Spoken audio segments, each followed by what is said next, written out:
Buenos días a todos, mi nombre es Sergio Bernal, profesor de Educación Física, y hoy día vamos a presentar el primer video de Esperemos sea una serie para tratar temas en relación a la actividad física y educación física en general. Y bueno, para comenzar, sabemos que el tema de la pandemia nos ha llevado a tener comportamiento sedentario, a pesar de que previamente no los teníamos. Sin embargo, las medidas sanitarias han hecho que nos quedemos más tiempo en la casa del que pretendíamos en un comienzo probablemente. Así que para comenzar hoy día vamos a hablar sobre el comportamiento sedentario en 10 minutos. Bueno, primero que todo, ¿qué es ser sedentario? ¿Cierto? Hay que empezar a manejar el concepto desde ya. Bueno, una red de investigación que trata el comportamiento sedentario establece que el comportamiento sedentario es cualquier acción que implique un gasto energético menor a 1.5 METs, ya sea en posición sentada o en posición reclinada. ¿Sí? Ahora me preguntan, ¿qué es un METs? ¿Qué es 1.5 METs? Bueno, un METs es el gasto mínimo que necesita el cuerpo para poder cumplir sus funciones vitales. O sea, básicamente para poder vivir utiliza un METs. En este caso, estando despiertos, y aquí dejamos de lado el tema del sueño, estando despierto y gastar 1.5 MET es básicamente estar sentado respirando, y eso se define como comportamiento sedentario según este grupo de investigadores. Pero además tenemos un concepto similar que en el fondo apunta a identificar el mismo tipo de persona, que es aquella que se mueve poco, y la Organización Mundial de la Salud establece como inactividad física, ¿ok?, a todo aquel que no cumple con un mínimo semanal de minutos de actividad física.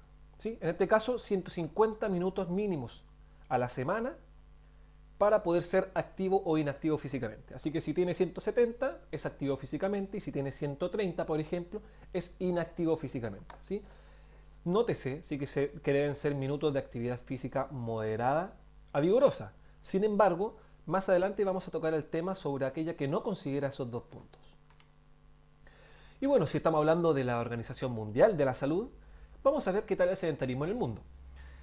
Un estudio en el año 2011 estimó que 1 de cada 5 personas no son lo suficientemente activas. ¿Ya? Este estudio se aplicó a 300.000 personas de 76 países diferentes, por lo tanto se puede llevar a generalizar a través del mundo completo. ¿Sí? Claramente van a existir diferencias en los distintos países, puede que un país sea más sedentario que otro, ¿ya? Pero en general el 20% del mundo es inactivo. Y ahora si llevamos esto a Chile, bueno, la cosa no cambia mucho, la verdad. Según un estudio que se aplicó sobre la Encuesta Nacional de Salud, ya del año 2009-2010, indica que un 19.8% de la población no cumple con la cantidad mínima de actividad física. ¿Sí? O sea, es el mismo valor que a nivel mundial. Y además, existe un 36% de prevalencia del comportamiento sedentario de riesgo. Esto significa estar más de 4 horas sentado al día. Por lo tanto, la situación en Chile no dista mucho de la situación mundial. Bueno, ¿y qué sucede con las otras 4 personas? Entonces me pueden preguntar. Sí, pues si tenemos que 1 de cada 5 es sedentario, no se mueve, los otros 4 son superatletas, son muy activos, ¿qué sucede con ellos? Bueno, no necesariamente. Existen dos conceptos que se deben relacionar. ¿Ok? Una cosa es cumplir con los minutos semanales mínimos que establece la OMS en este caso, y otra cosa es el tiempo sedentario semanal. ¿Sí? Son dos situaciones que puede presentar un individuo sin ningún problema. Entonces ustedes probablemente ahora están pensando, claro, puede que yo sea activo y quizás cumplo, quizás no con exactitud, pero cumplo los 150 minutos semanales, pero también paso mucho tiempo sentado y en comportamiento sedentario. Bueno, eso ocurre y ocurre un montón, a mucha gente le sucede. Entonces, justamente, en relación a lo anterior, un investigador chileno y su grupo, doctor Carlos Cristi, investigaron justamente este tema en la Encuesta Nacional de Salud del año 2009-2010.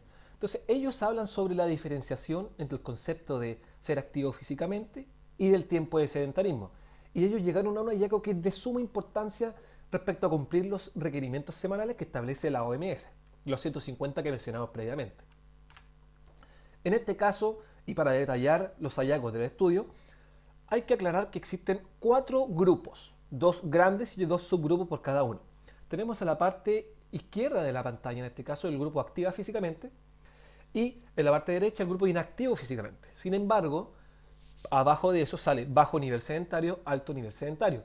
Por lo tanto, con esa clasificación, ser activo o no, y además tener bajo o alto nivel de sedentarismo, es que empezamos a clasificar de manera más detallada y más precisa en relación a la situación personal o de cada uno de ustedes en relación a si cumplen con los minutos o no y si son sedentarios o no. En este caso, ¿sí?, es muy importante el mantenerse activo y de cumplir con los lineamientos, porque en la parte izquierda de la pantalla existe un menor riesgo. Entonces, ser activo y de bajo nivel sedentario, menor riesgo a sufrir en este caso enfermedades relacionadas con el síndrome metabólico. Por ejemplo, obesidad central, altos niveles de triglicéridos en la sangre, altos niveles de glucosa en la sangre, ¿ya?, disminución del colesterol bueno, ya que en otro momento podríamos detallar un poquito más respecto a un colesterol bueno y a uno malo que tenemos, ¿sí? Y además controlar la presión arterial. Entonces, ser activo bajo nivel de sedentarismo, menor probabilidad de contraer esa enfermedad. Ser activo y alto nivel de sedentarismo, bueno, sigue siendo relativamente bueno. Y, lo importante, es mejor que ser inactivo pero con bajo nivel de sedentarismo. Entonces, ¿qué podemos extraer de todo esto? Lo mejor es ser activo físicamente, independiente de si tengo o no un alto nivel de sedentarismo a la semana. Bueno, entonces, luego de todo esto dicho, tenemos la definición ya. Aquí tenemos ya, en este caso, qué es lo bueno y qué es lo malo. Pero la pregunta es, ¿por qué somos sedentarios? ¿Por qué, si sabemos esta información, porque esto me parece que no es sorpresa para tanta gente, por qué seguimos siendo sedentarios? Bueno, hay un artículo del año 2019 que se llama Sedentarismo de la enfermedad del siglo XXI, que establece que existen 4 factores que responden a la pregunta del por qué alguien es sedentario y o inactivo físicamente.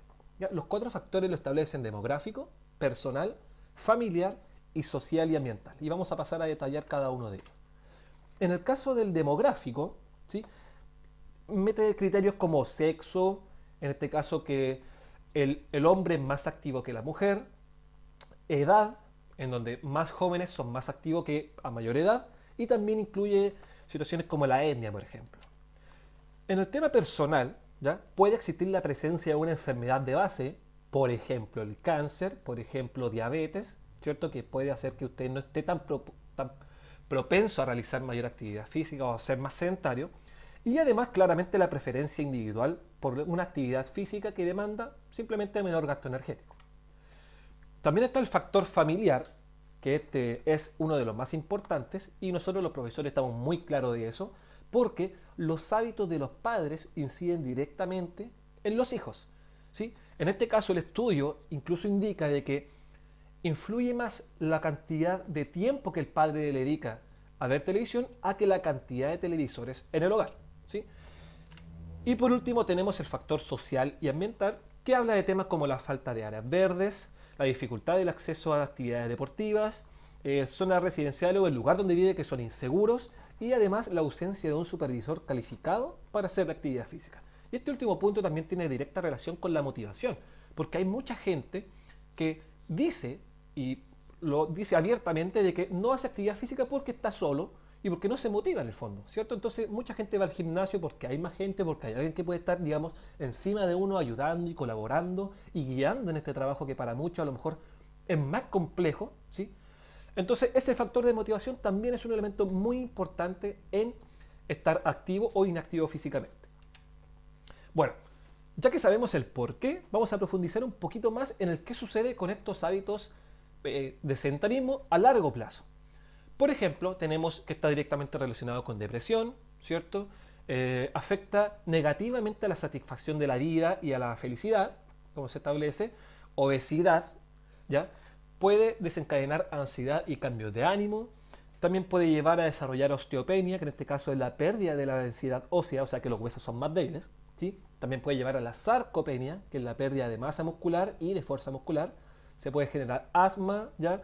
También hay un concepto aquí que sale en la pantalla que se llama EPOC, ¿sí?, que es enfermedad pulmonar obstructiva crónica, ¿sí? Sin embargo, este punto tiene directa relación con el tabaquismo, ya que también es considerado un hábito sedentario, ¿sí? Entonces personas que están más quietas o que dedican más tiempo a estar sentados simplemente, también tienden a fumar más, por lo tanto está relacionado ese concepto con el tabaquismo. Se puede desarrollar de resistencia a la insulina y también se puede desarrollar hipertensión. Ya, entonces, ¿qué hacemos? sabemos que es malo, esto puede pasar, estamos muy claros con eso. ¿Qué hacer? ¿Cuál es la solución? La respuesta a esta pregunta es tan sencilla como compleja al mismo tiempo, porque yo me imagino que todos sabemos que la respuesta es hacer ejercicio. Simple, ¿no? Pero en relación a eso también hay muchas preguntas. O sea, podemos preguntarnos, ¿qué tipo de ejercicio? ¿Cuánto tiempo? ¿Qué volumen? ¿A qué intensidad? Y hay un montón de parámetros que podemos considerar a la hora de proponer una sesión de ejercicio, por ejemplo, para poder solucionar estos problemas que estamos viendo acá. Pero lo más importante, ¿ya? Lo más importante es que, como se vio anteriormente, es el moverse, uno de los factores más importantes para poder evitar todo esto. ¿Sí? Podemos comenzar a considerar las indicaciones que establece que hay que dar 10.000 pasos diarios, ¿cierto? Que es muy sencillo de registrar con los celulares. Hoy en día todos tienen un marcapaso como para poder saber cuánto llevamos al día y cuánto no. ¿Sí? Además de agregar soluciones de gasto calórico al día. Son pequeños cambios, por ejemplo, estar media hora de pie en vez de estar sentado en alguna actividad, ¿ya? Que también estudios lo establecen como algo muy positivo y que puede llevar a cambio a largo plazo. ¿Sí? Entonces, esos pequeños cambios marcan diferencia a nivel fisiológico al final del día, ¿sí? Siempre y cuando esto se haga en un hábito, se mantengan en el tiempo. Realizarlo una vez al mes probablemente no le va a provocar mayor cambio, pero si se mantiene en el día a día, si es constante en esto, claramente se va a notar una diferencia en el tiempo, ¿sí? Al final de todo, entre más nos movamos, ya sea caminando, trotando, haciendo ejercicio, ya sea de manera moderada o de manera vigorosa, o simplemente evitando el estar sentado y recostado, va a ser beneficioso para el cuerpo, ¿sí? Bueno, entonces para dar por cerrado, espero que haya quedado relativamente claro el tema. Estoy totalmente abierto, digamos, a consulta, a preguntas, a dudas y me gustaría saber qué les parece. Claramente quiero saber su opinión en relación a esto y si hay algún otro tema que quisieran ver aquí en uno de los videos que espero podamos estar realizando de manera más seguida, ¿sí? Dejo entonces aquí presente la bibliografía de donde se obtuvo la información, estudios en relación a esto, ¿sí? Nada que fue inventado, todo obtenido desde estudios que se realizaron en población en relación a la actividad física y al sedentarismo, ¿sí? Así que le agradezco un montón, espero que estén muy bien, cualquier cosa estoy atento a comentarios, a preguntas y a dudas. Y eso, ha sido un gusto, nos estamos viendo pronto, cuídese.